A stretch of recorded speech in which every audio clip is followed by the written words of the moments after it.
नारायण नमस्कृत्य नरं चैव नरोत्तमं देवीं सरस्वती व्यासं ततो जयमुदीरयेत्।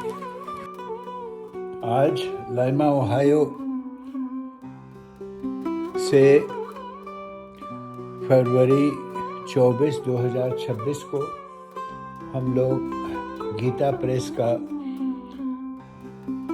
महाभारत का वन पर्व पठन करने जा रहे हैं। इसमें आज हम लोग 239 अध्याय का पाठ करेंगे।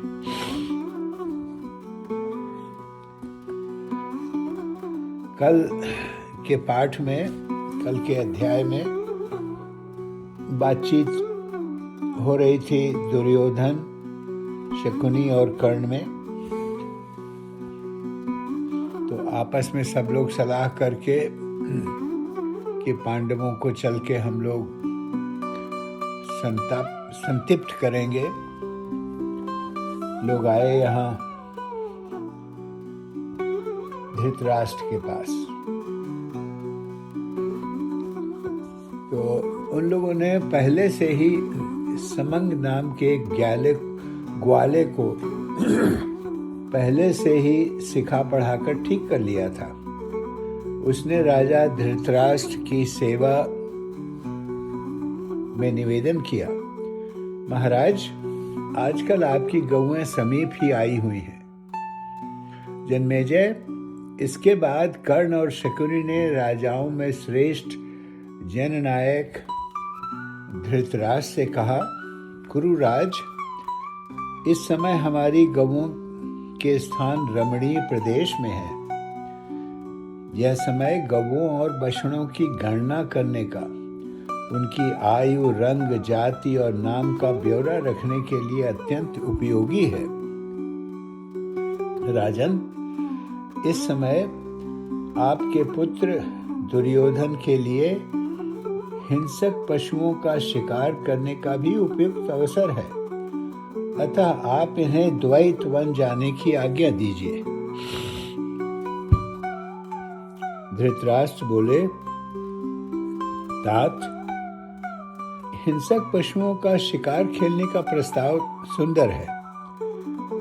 गौओं की देखभाल का काम भी अच्छा ही है, परंतु इस ग्वाले की बात पर हमें विश्वास नहीं। तो मैंने सुना है कि नरश्रेष्ठ पांडव भी इन दिनों वहीं कहीं आपस में ठहरे हुए हैं। अतः तुम लोगों को मैं स्वयं वहां जाने की आज्ञा नहीं दे सकता, क्योंकि हमको ये डर है कि आपस में झगड़ा हो जाएगा। राधा नंदन, ये कर्ण को कर रहे हैं, उनको संबोधित कर रहे हैं। कर्ण की माँ का नाम राधा था और वो जो रथी था उसकी पत्नी थी वो। पांडव छल पूर्वक हराए गए हैं। महान वन में रहकर उन्हें बड़ा कष्ट भोगना पड़ेगा। उन्हें बड़ा कष्ट भोगना पड़ा है। वे निरंतर तपस्या करते रहे और अब विशेष शक्ति संपन्न हो गए हैं। महारथी तो वे हैं ही। माना कि धर्मराज युधिष्ठिर क्रोध नहीं करेंगे, परंतु भीमसेन तो सदा अमर्ष में भरे रहते हैं। अमर्ष का मतलब होता है क्रोध। कल हमने गलती से ये कह दिया था कि भीमसेन क्रोध में रहते हैं, कि हमेशा मारने को उद्यत रहते हैं पांडवों को। ऐसा नहीं, गलती से हम बोल गए। कौरवों के प्रति उनका क्रोध हमेशा रहता है। और राजा द्रुपद की पुत्री कृष्णा भी साक्षात अग्नि की ही मूर्ति है। तुम लोग तो अहंकार और मोह में चूर रहते ही हो, अतः उसका अपराध अवश्य करोगे। इस उनका अपराध अवश्य करोगे। उस दशा में वे तुम्हें भस्म किए बिना नहीं छोड़ेंगे, क्योंकि उनमें तप और शक्ति दोनों विद्यमान है। अथवा उन वीरों के पास अस्त्र शस्त्र की भी कमी नहीं है। तुम्हारे प्रति उनका क्रोध सदा ही बना रहता है।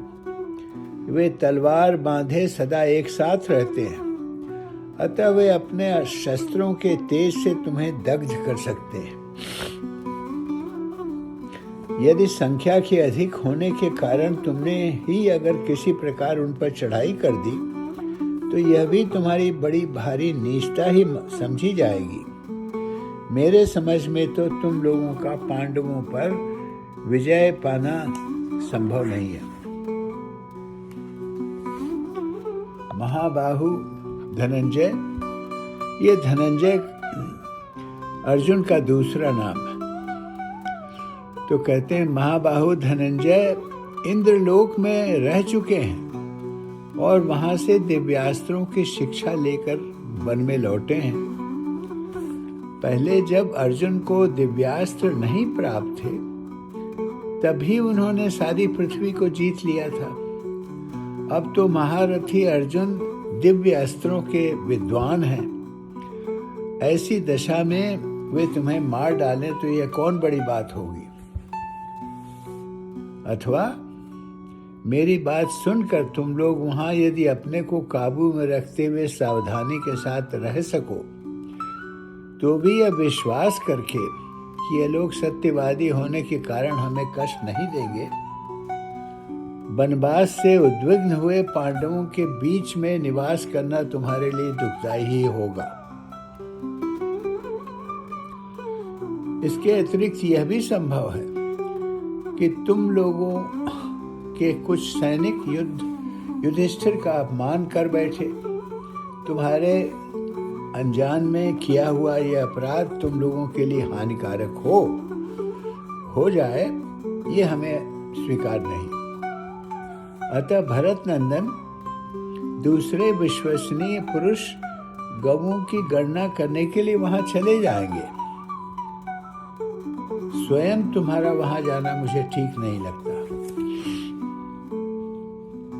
तो शकुनी ने देखा कि ये तो हमारी स्कीम फेल हो रही है।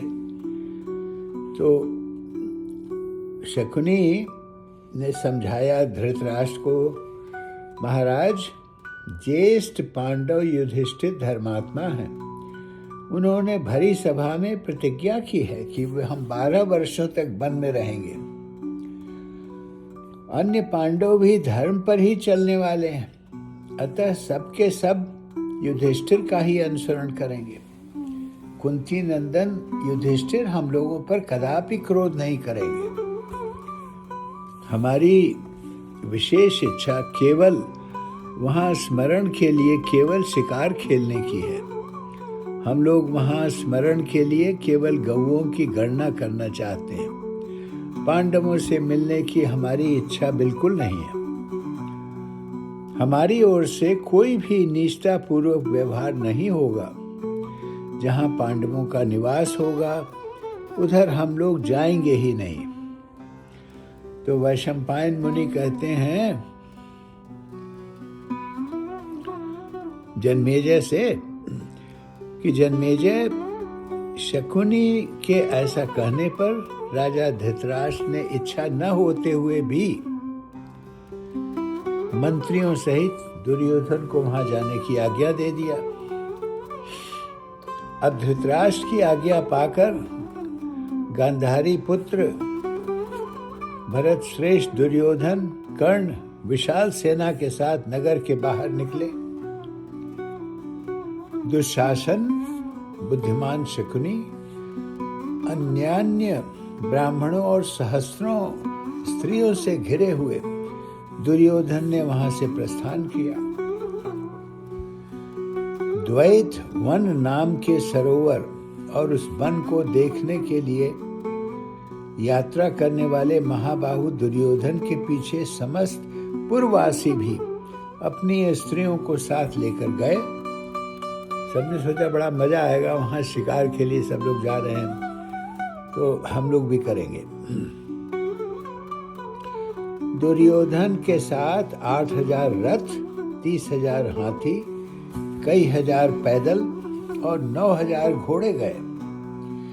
बोझ ढोने के लिए सैकड़ों छकड़े, दुकानें तथा वेशभूषा की सामग्री भी साथ चली।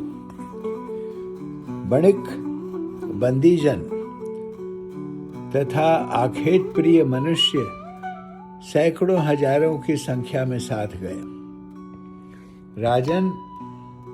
राजा दुर्योधन के प्रस्थान काल में बड़े जोर से कोलाहल हुआ, मानो वर्षा काल में प्रचंड वायु का भयंकर शब्द सुनाई दे रहा।